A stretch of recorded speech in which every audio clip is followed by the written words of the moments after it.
What's up, my friend? Welcome back to another video. And today I just wanted to share with you a video covering a really important orchestration topic. And this is, I think, where a lot of composers, especially composers who are just starting out, they trip up because understanding the orchestra and hearing those instruments and internalizing the timbres can be such an overwhelming experience to try to ingrain the entire soundscape of the orchestra and all those colors into our mind. And so in today's video, I just wanted to address this problem. Like, how do you actually learn the orchestra? What's the best way to really internalize those sounds?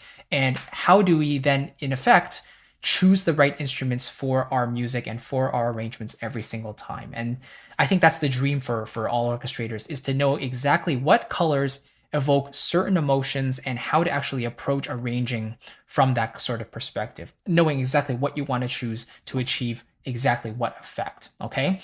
And to explain this, I actually wanted to show you one of the videos from my brand new course, Virtual Orchestration Mastery.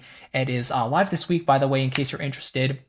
This is basically a full preview of this course, going over exactly the steps I would take to understand how to choose the right instruments for your pieces. Again, I want you to enjoy it in all its glory. It's totally free. So without further ado, please enjoy, and I look forward to seeing you on the other side.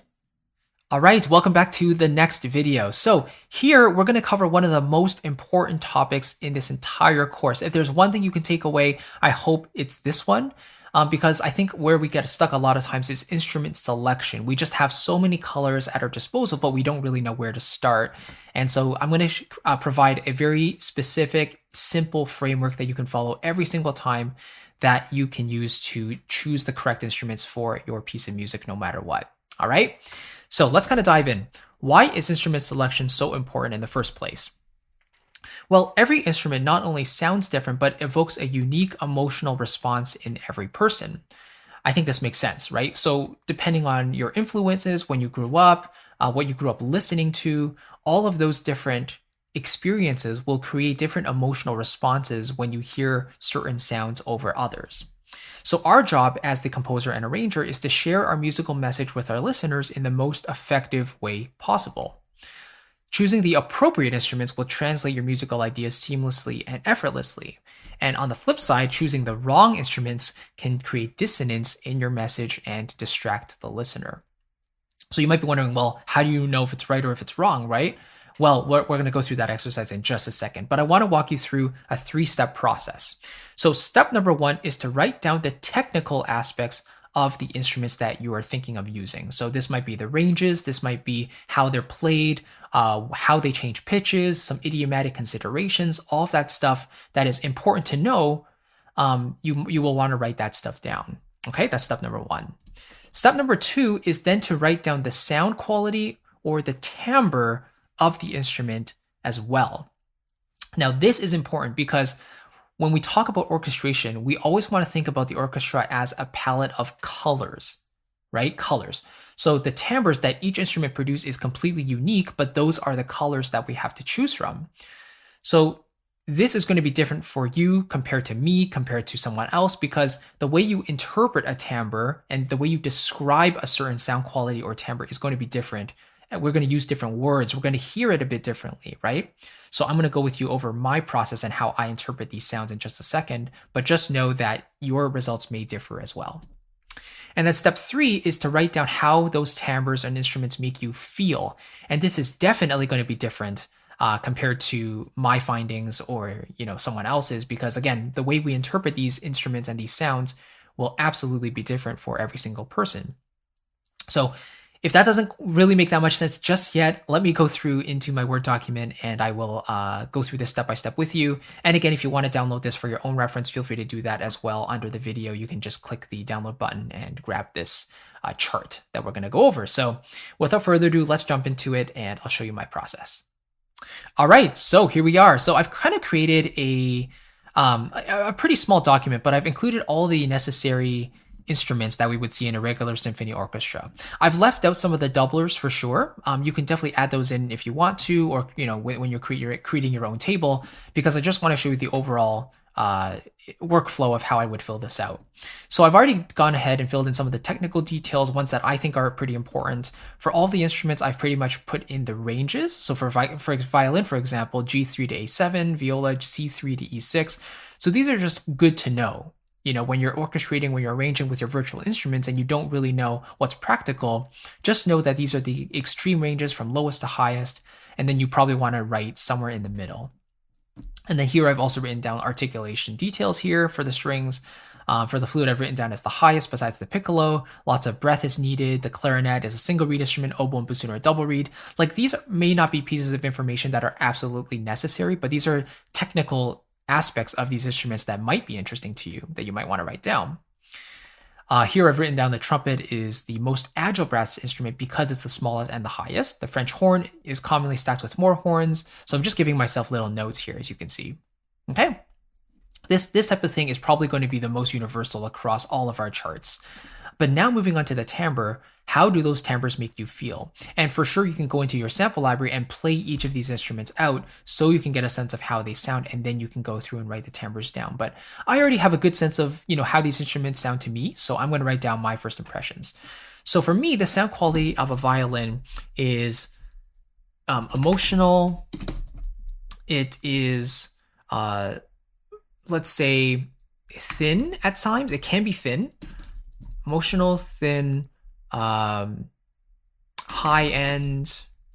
It has, what kind of timbre is it? It can be harsh at times, but it can be very full as well.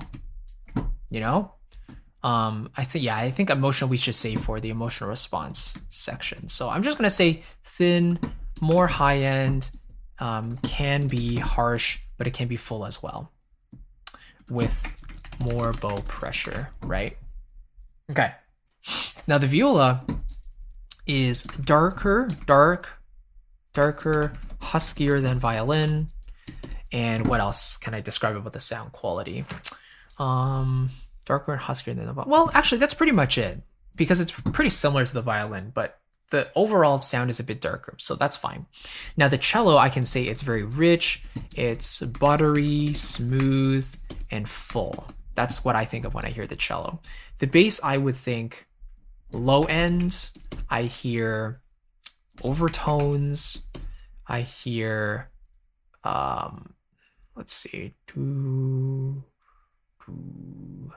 like almost like a tugging sound, if that makes sense, right? Because you're literally drawing the bow across the string, and it does create some of that tugging sound. Okay, move on to the woodwind section now. So the flute, timbre, light, breathy, but to me it almost sounds like cotton candy as well. I can't explain why, but it just does. This is the fun of it, right? You can really write down what it means to you and how it sounds to you, so you can have fun with this. Clarinet, I tend to think of this as more creamy for sure. Creamy, non-vib, non-vibrato most of the time. Strong across all registers. For me, that's, maybe also strident. That's kind of an interesting word that I think of. Okay, oboe, poignant, emotional, definitely singing. It sounds like a singer pretty much. And it can have a nasal quality if not played properly as well. The bassoon is definitely buttery to me. Buttery but full and rich, but definitely warmer and lower as well. Okay.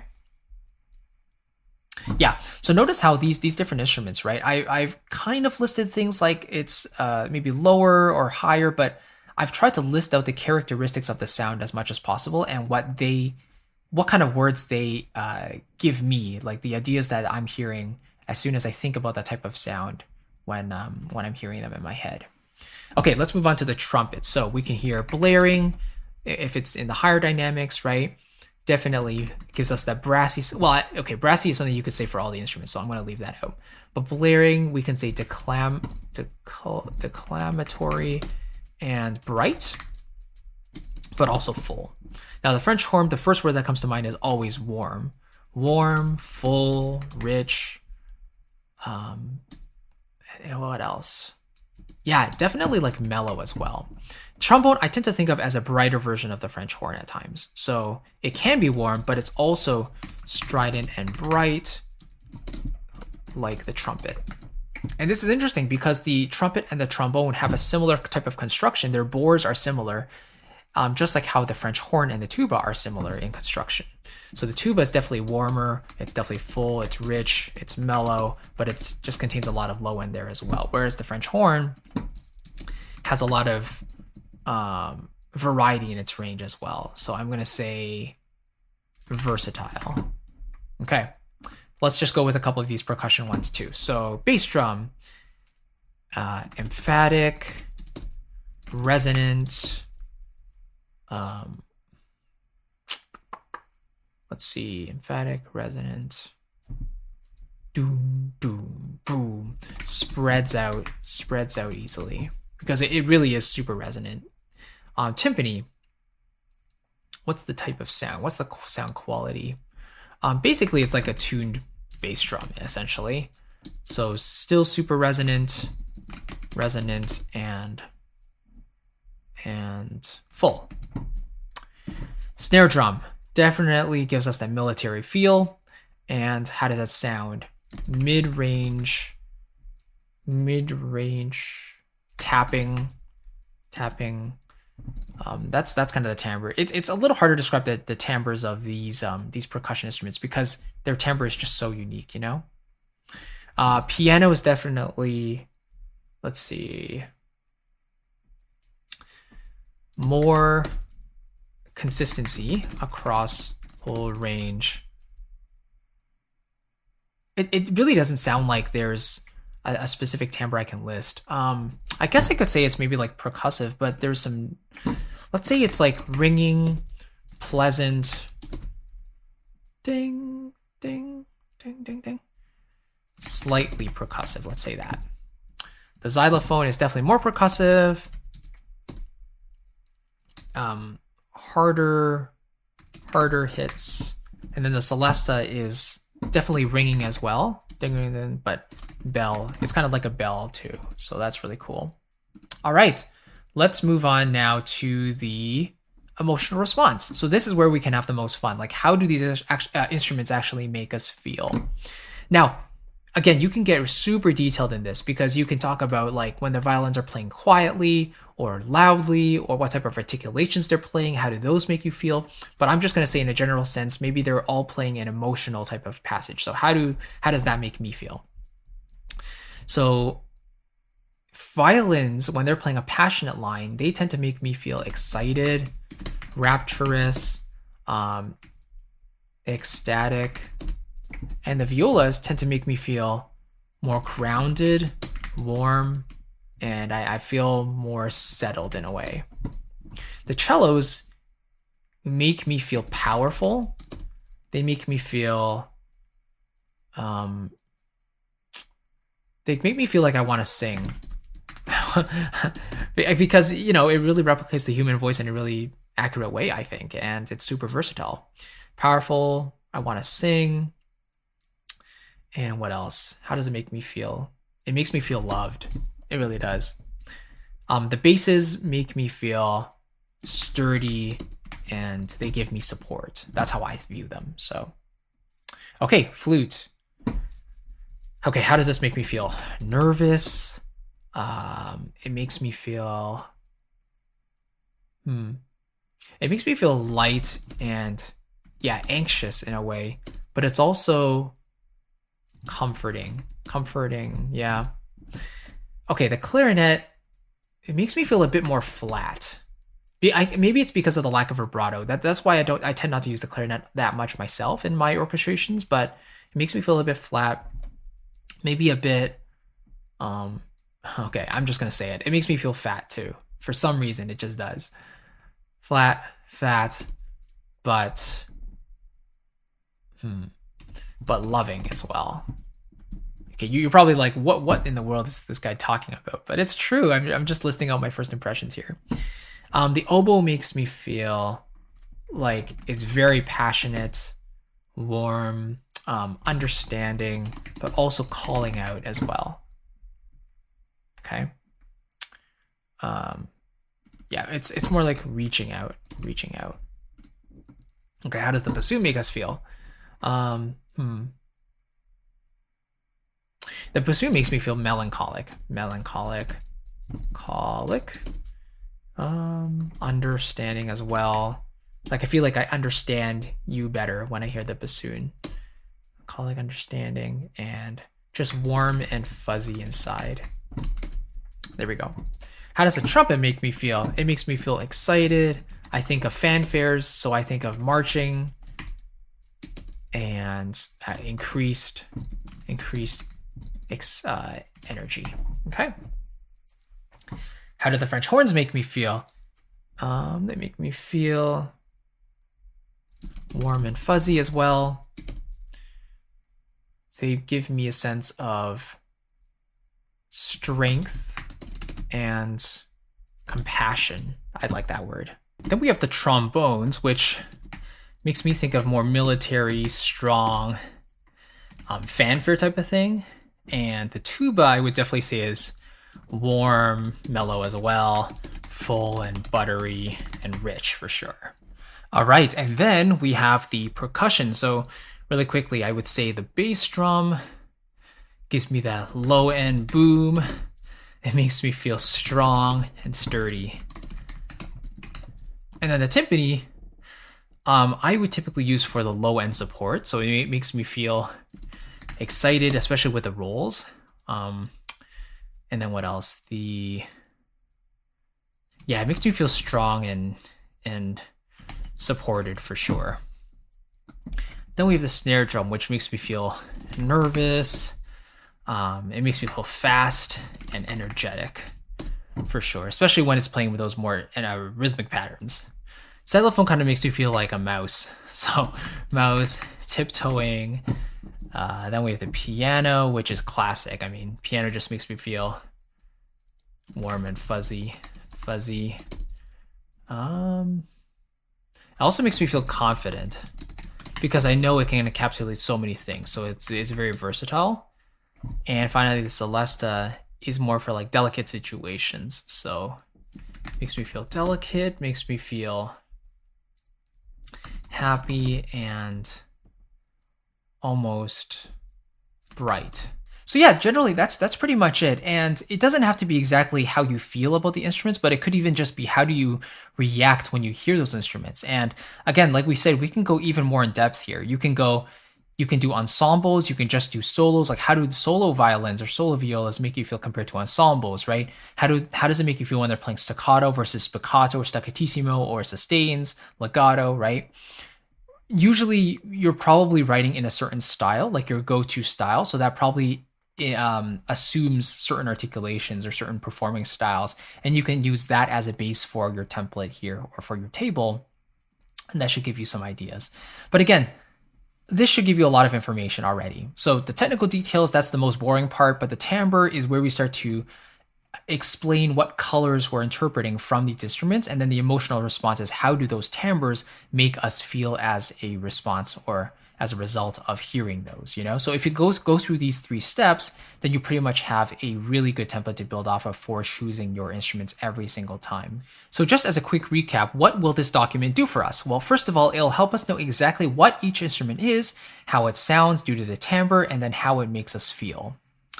So you want to use this as a general template for choosing the instruments for the right situation, right? So for example, if you're writing a piece of music and you want a theme that's very warm and very mellow and you're hearing a certain quality like that, then you want to go back to your template or your table and ask yourself, well, which instruments did I write down as being warm and mellow and full? Then you can choose those instruments there and then play around with those in your DAW, your sample libraries, and then choose the right instruments, right? So this will give you a general sense of direction. Now, like we mentioned, the emotional response column is the most flexible as the way these instruments make us feel can change often.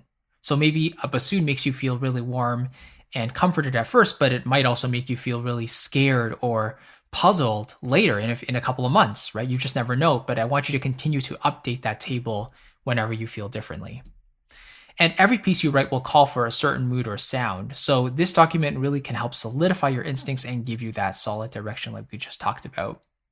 So it's a very simple exercise. I definitely want you to go through it though, because I think it will really, really help nail down that direction that you're looking for. And then we can go from there and start choosing the right instruments. So hopefully that's been helpful, and let's move on to the next video.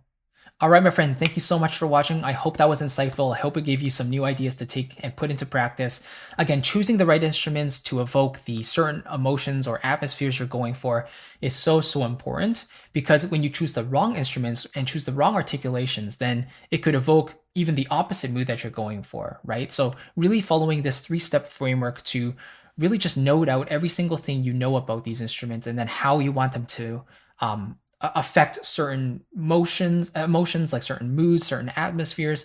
Take that and put that into practice for your next mockups and beyond. It's going to be super helpful for you, I think. And again, this is just a preview from the full virtual orchestration mastery course, which is live this week.